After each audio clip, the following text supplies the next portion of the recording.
Deviated nasal septum, DNS, nasal cavity को दो हिस्सों में बांटने वाला एक सेप्टम है. Septum is made out of cartilage and bone which divides the nose into the right and left nasal cavities.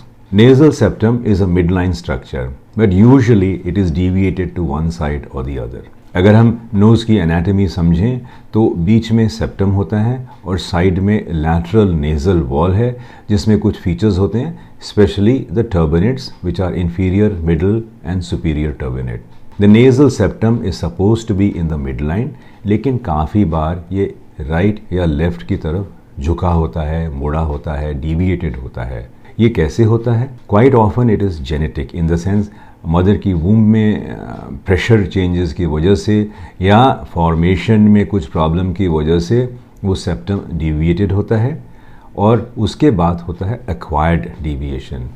Acquired deviation तब होती है जब बच्चा चलना सीखता है तो गिर जाता है, गिर के नाक में चोट आती है और उसके अंदर नेज़ल सेप्टल फ्रैक्चर हो जाता है.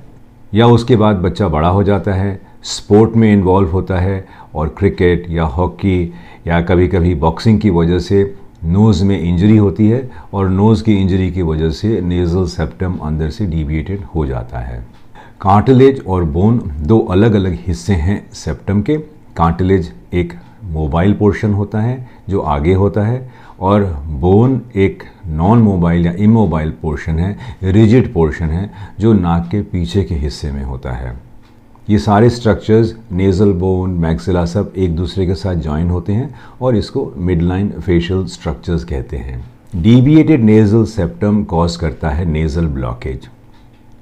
नेज़ल ब्लॉकेज ज़्यादातर उस तरफ होती है जहाँ सेप्टम डिविएटेड है, पर पैराडॉक्सिकल ब्लॉकेज भी हो सकती है क्योंकि सेप्टम अगर बाएं तरफ डिविएटेड है तो कभी कभी इंफीरियर टर्बिनेट ऑपोजिट साइड में, राइट साइड में ज़्यादा ग्रो कर जाता है, हाइपरट्रोफी करता है और कभी कभी डिविएशन एक साइड होती है और ब्लॉकेज दूसरी तरफ महसूस होती है.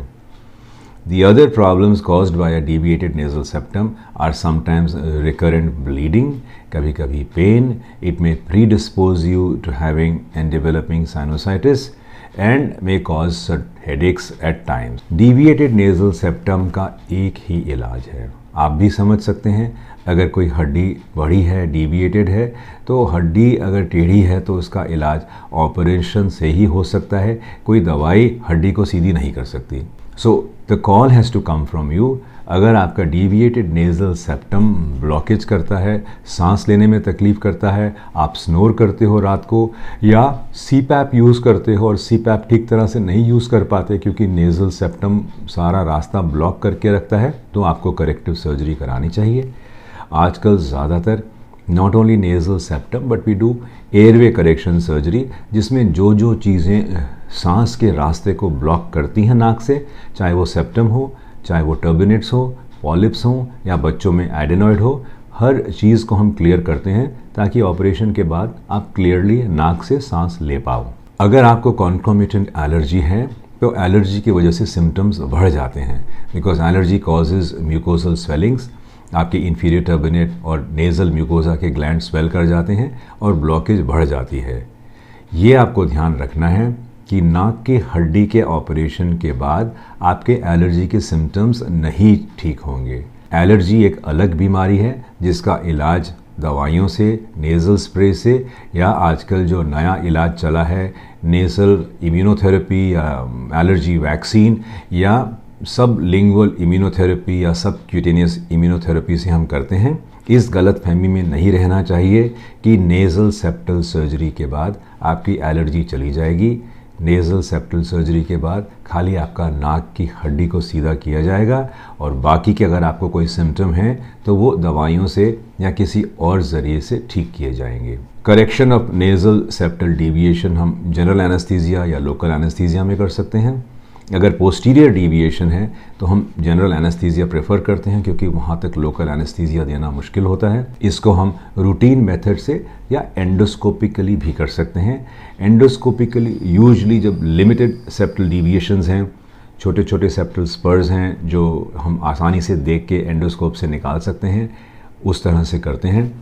ज़्यादातर नेज़ल सेप्टल सर्जरी के बाद हम एक पैक डालते हैं अंदर, जो आजकल सॉफ्ट मेरोसेल मटेरियल होता है, जिसमें एयरवे भी मेंटेन होता है। 2 स्ट्रॉज होते हैं जिसके ज़रिए आप थोड़ा सांस भी ले सकते हो। सम surgeons nowadays operate on the nasal septum and do not put any post nasal packing because they quilt the nasal septum together, ताकि आपको पोस्ट ऑपरेटिव ब्लीडिंग और हेमेटोमा फॉर्मेशन ना हो। नेज़ल सेप्टल सर्जरी की रिकवरी 5 to 7 डेज़ में हो जाती है।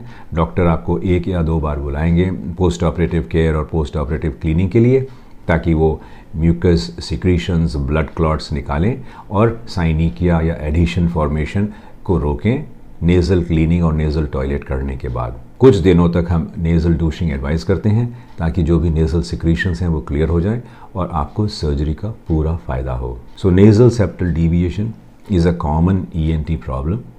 इसका इलाज सर्जिकल ट्रीटमेंट है। सर्जिकल ट्रीटमेंट लोकल या जनरल एनेस्थीसिया में कर सकते हैं, और ये सिंपल और वेल डॉक्यूमेंटेड सर्जिकल प्रोसीजर है, और इसके रिजल्ट्स ज़्यादातर ग्रेटिफाइंग और अच्छे होते हैं।